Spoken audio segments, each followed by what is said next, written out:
Assalamualaikum warahmatullahi wabarakatuh. Halo teman-teman semuanya, jumpa lagi bersama dengan kami kelompok 7 BDG 1 Universitas Airlangga. Kali ini kami sedang melaksanakan field study di Museum Pendidikan Surabaya, tepatnya berlokasi di Jalan Genteng Kali, Kecamatan Genteng, Kota Surabaya. Bukan hanya untuk belajar sejarah, kunjungan ini juga bentuk ketaatan kami sebagai warga negara dalam mendukung pelestarian nilai-nilai bangsa. Dalam Islam, ketaatan pada pemimpin dalam kebaikan adalah perintah Allah. Wahai orang-orang yang beriman, taatilah Allah dan taatilah Rasulnya, dan ulil amri di antara kamu. Al-Quran Surat An-Nisa ayat 59. Salah satu koleksi paling menonjol di sini adalah manuskrip kuno yang beberapa mengandung ajaran Islam seperti tarekat. Kitab-kitab dengan aksara Arab Pegon menjadi bukti penting bagaimana ajaran Islam telah menjadi bagian dari perkembangan pendidikan di Indonesia. Di samping itu, naskah lontar dengan aksara Jawa menunjukkan betapa pendidikan Islam telah menyatu dengan budaya lokal. Di museum ini pula terdapat tulisan-tulisan sejarah perkembangan pendidikan dari zaman praaksara, kerajaan, dan masa datangnya Islam dari awal penyebaran hingga berkembang dari abad ke-19 di masa Kerajaan Mataram, lalu memiliki pengaruh penting dalam pendidikan Nusantara. Terdapat juga diorama menarik, tokoh guru dan murid yang duduk bersila saling berhadapan, berpakaian Jawa tempo dulu sedang membaca kitab berbahasa Arab. Beginilah proses pembelajaran di masa lalu, sederhana namun penuh adab dan ilmu.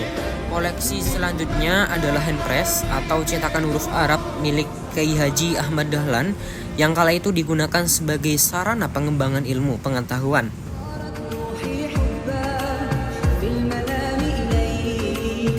Tertulis sejarah pendidikan di masa kolonial, termasuk tujuan sekolah di masa itu yang hanya sebagai alat penguasaan penjajah atas bangsa Indonesia. Ada juga replika motor dan sepeda tua untuk mengantar anak-anak ke sekolah. Ini bentuk tanggung jawab orang tua dan kegigihan anak untuk pendidikan, sebagaimana dalam Islam menuntut ilmu adalah kewajiban bagi setiap muslim.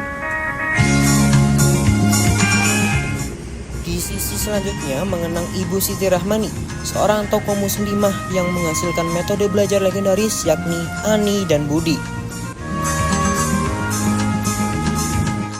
Bergeser, kami disambut papan informasi mengenai ruang majelis cabang, sebuah ruang kelas zaman dahulu dengan Pancasila dan peta Indonesia di dinding. Lambang-lambang kebangsaan itu ditanamkan sejak dini melalui pendidikan. Seragam dari SD hingga SMA mencerminkan inklusivitas bahwa semua anak berhak mendapatkan ilmu. Buku pelajaran, dongeng, majalah, hingga alat tulis dari zaman ke zaman menggambarkan perkembangan literasi bangsa sesuai dengan wahyu pertama Islam dalam Al-Quran Surat Al-Alaq ayat 1 yang memerintahkan membaca atau Iqra untuk setiap muslim. Di masa kemerdekaan, pendidikan adalah untuk mencapai alat kemajuan. Di zona ini juga terdapat koleksi kamera mulai dari mesin foto Polaroid hingga analog yang masih eksis saat ini. Merekam dan mengenang momen perjuangan adalah bagian dari syukur terhadap ilmu. Bergeser ke zona Surabaya, kota penuh sejarah dan tokoh-tokoh cendekiawan, ada koleksi piala siswa-siswi Taman Siswa, Lembaga Pendidikan Pertama Indonesia, Hos Cokro Aminoto, Guru Para Pemimpin, dan Dr. Sutomo. Pelopor kebangkitan nasional keduanya menjadikan ilmu sebagai alat perubahan sosial. Museum ini mencatat sejarah pendidikan dari berbagai latar belakang etnis dan agama, serta peran publik dari aparat dan tokoh masyarakat sangatlah penting.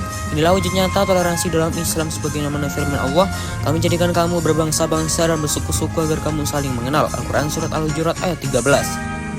Adanya museum ini adalah bukti konkret amanah yang dijalankan untuk mencerdaskan umat sebagaimana firman Allah, sesungguhnya Allah telah memilih dia menjadi rajamu karena Allah telah memberinya kelebihan ilmu dan fisik. Al-Quran Surat Al-Baqarah ayat 247. Demikian, semoga bermanfaat. Assalamualaikum warahmatullahi wabarakatuh.